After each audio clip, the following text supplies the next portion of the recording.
And I'm going to break it into a couple of categories. We'll take Americans, we'll take non-Americans. We'll then take businesses that you're trying to buy versus real estate.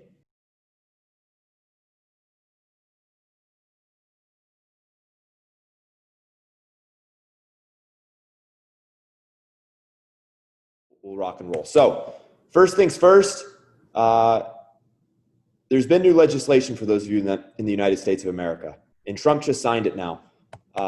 Basically, the SBA has just increased their limit substantially from 75% to 90%. Now, for those of you who are international, this doesn't affect you, but most of you are from the United States. This is big. For those of you in the United States, there's no ifs, ands, or buts about it. This is positive.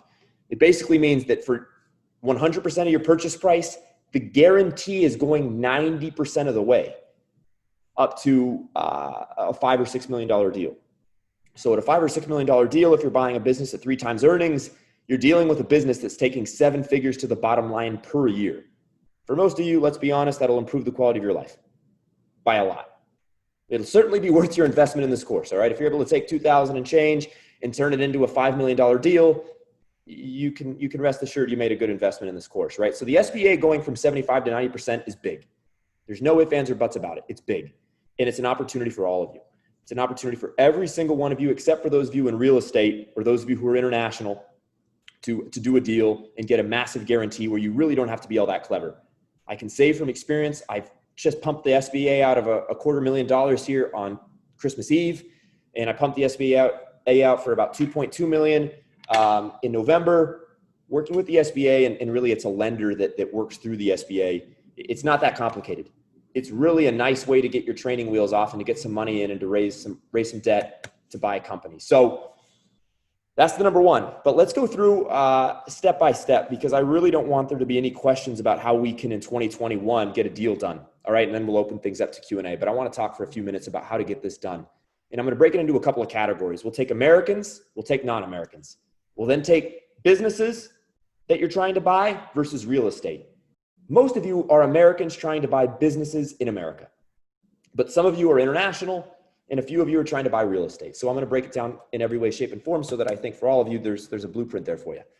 All right, so first things first, if you're trying to buy a business in the United States, the SBA. If you're trying to get your first deal done in the United States, if you're an American, you're trying to buy a business, a plumbing business, a cleaning business, assisted living business, a flower shop, a candy shop, a bar. I don't know if I'd buy a bar, but pretty much what have you. If you're in America and you're trying to buy a business, you got to hit the SBA. And of the purchase price, you can get approximately 90% of that guaranteed, which means you're going to get the money for the vast, you're 90% of the way there. You haven't even started your 90% of the way there if you can basically explain a decent deal to a banker in a way that makes sense. And if you have the operational team built, or you have a good business that has existing management, existing operations.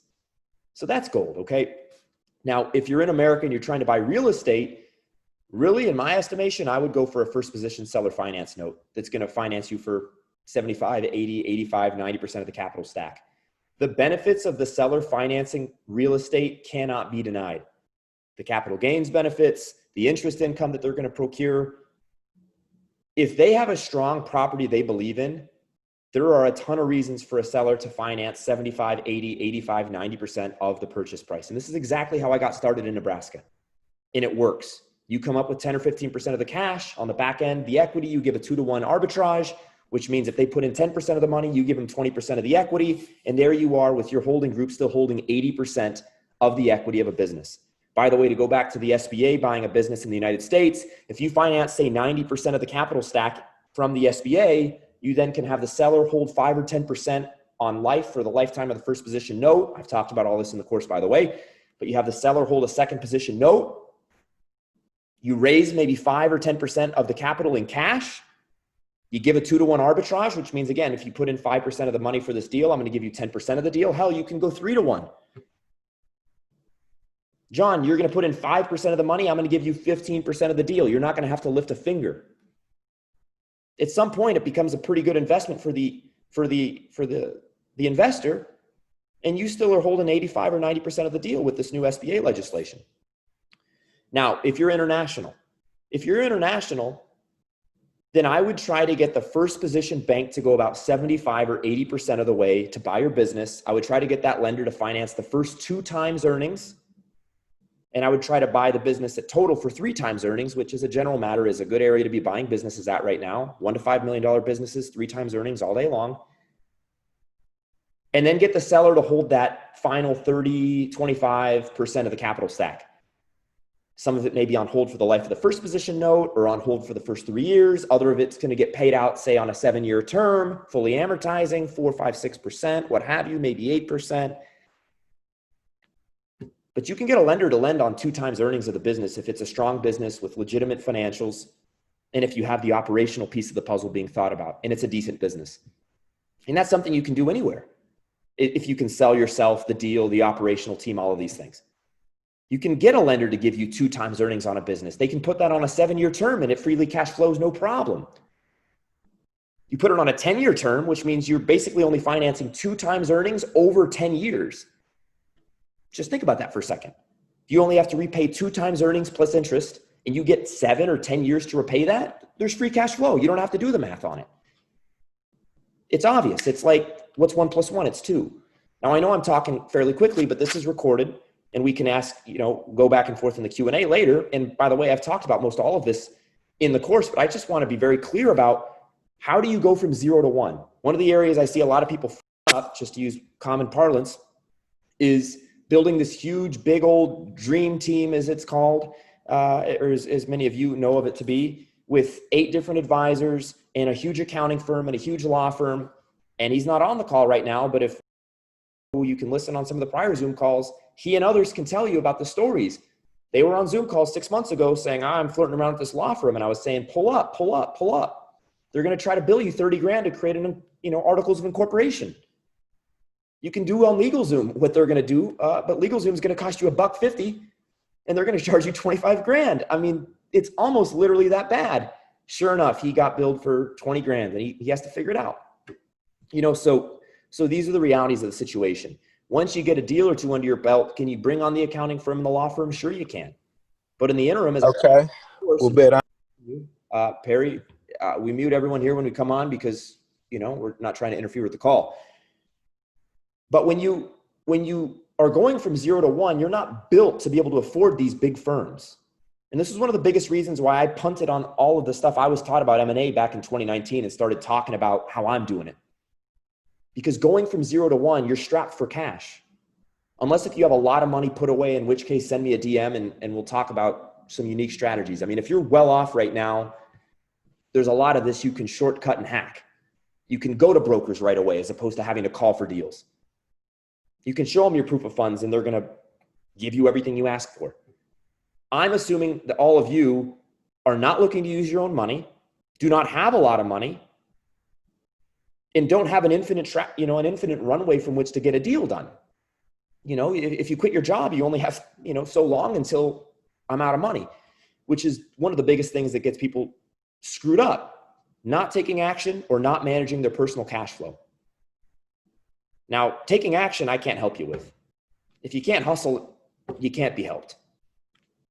That's it. If you can't hustle, you might as well leave the call now. I mean, I don't mean to be rude, but my goodness, it's just, this will not be put on a silver platter for you. Even if you're wealthy, there's still a lot of bullshit you got to go through to get a deal done. A lot of wealthy guys think about buying businesses. They think about buying a business and then they realize all of the bureaucracy of going through the banks and da-da-da-da. And they think, oh my God, I don't know if I want to do this. If I don't want to use all my own capital, this is just too much, Buying businesses is a pain in the ass. And I say this on, everyone else acts like it's easy and fun and well, whatever, it's not. It's a bitch. It's fun, but it's a bitch. But the point is how do you do this? And I think it's as simple as having an accountant, having a lawyer, and having an industry expert or 2. Build your deal team. Really, the only person the bank's going to care about is your operational game plan, your operator or the person on your team that oversees operations.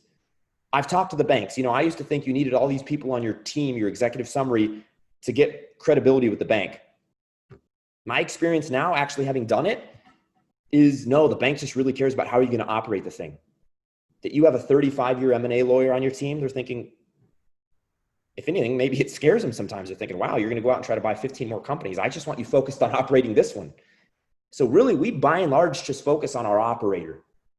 And then on the guarantor, if you're going to sign on the dotted line, and there are ways to get out of it, but I'm pretty intense. So usually I just go all in on what I do. It's made it a lot easier for me to get better terms, better financing, et cetera. But you can try to negotiate away from doing the personal guarantee, but that's a tangential point we can talk about if you guys have questions. The punchline, as I described prior, is how do you raise the money?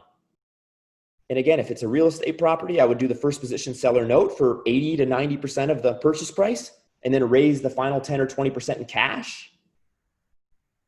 Give away a 1-to-1 to a 2-to-1, or maybe even a 3-to-1 equity arbitrage. The better of a salesperson you are and the more investors you have competing, the closer to a 1-to-1 arbitrage.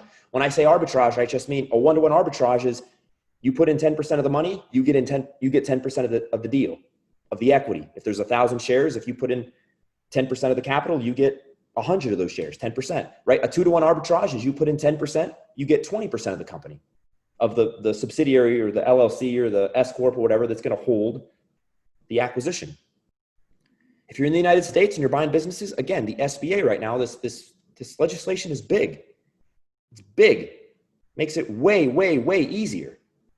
When I did it, they guaranteed 75% of the loan, which means that final 25%, you got to get clever. You create a couple seller second notes, you raise a little bit of capital. We took out a working capital loan after the fact. We had to do all this stuff. Now they're going 90% of the way. You basically already have 90% of the money if you can just talk about the deal well. So it changes the game there. And if you're, again, international, you can still get a lender to go between 60 to 80% of the purchase price on that first position note, have the seller hold on to maybe 10 or 15 or 20% of the capital stack in a second position seller note. Some of that maybe you put on hold, or maybe for 3 years you don't make any payments on it. You can have a different note where you start making payments immediately, put it on a 5-year term, 7-year term, 10-year term. There are options here. But this is doable. You're going to have to call on deals like hell if you're broke. If you're broke, by and large, you can just forget about the brokers, because they're always going to ask, what's your track record and where are your proof of funds if you don't have one? If you don't have money like I didn't, you just call directly. Ring, ring, ring, Bob Jones, look, would love to buy your business. And we can talk more about strategy there if you want. Some days I just bull rush it. Other days you play suave and kind of da-da-da-da. But at the end of the day, it's volume. The only way to guarantee you're going to get results with finding deals is volume. You can say this, you can say that. You can be kind of a blunt asshole. You can be a schmoozer. You can leave voice messages for the boss with the secretary. You can try to blow past the secretary. Now we're talking tactics. And every industry is going to have slightly different nuance. In blue collar, maybe a little bit more rough and tough. White collar, a little bit more professional and da-da-da-da. That's tactics. The game plan for getting deals is you call at volume. You put yourself in a room for 2-3 hours a day and you call. You make 50 calls a day, you're going to find deals. And everyone can make 50 calls a day, because I've made 50 calls a day countless times in my career. So there's no ifs, ands, or buts about whether you can do it. The question is, can you make calls for 3 or 4 hours a day and keep your personal financial situation afloat? Meaning maybe you have to work nights, or maybe you start at noon and you bust tables from 12 to 9 and you make calls from 8 to noon. Is it perfect? Hell no. Are you going to get calls when you're on the clock if you're working, you're busting tables, whatever, after the fact, and you think, shit, yeah, probably. You're going to have to call back the next day. Say you were in a set of very important meetings with customers. Well, officially you were meeting with customers over their bologna sandwich, whatever. Hey, it's Jason Rogers. Thank you so much for watching the video. Be sure to subscribe, thumbs up the video, and for more, go to jasonpaulrogers.com.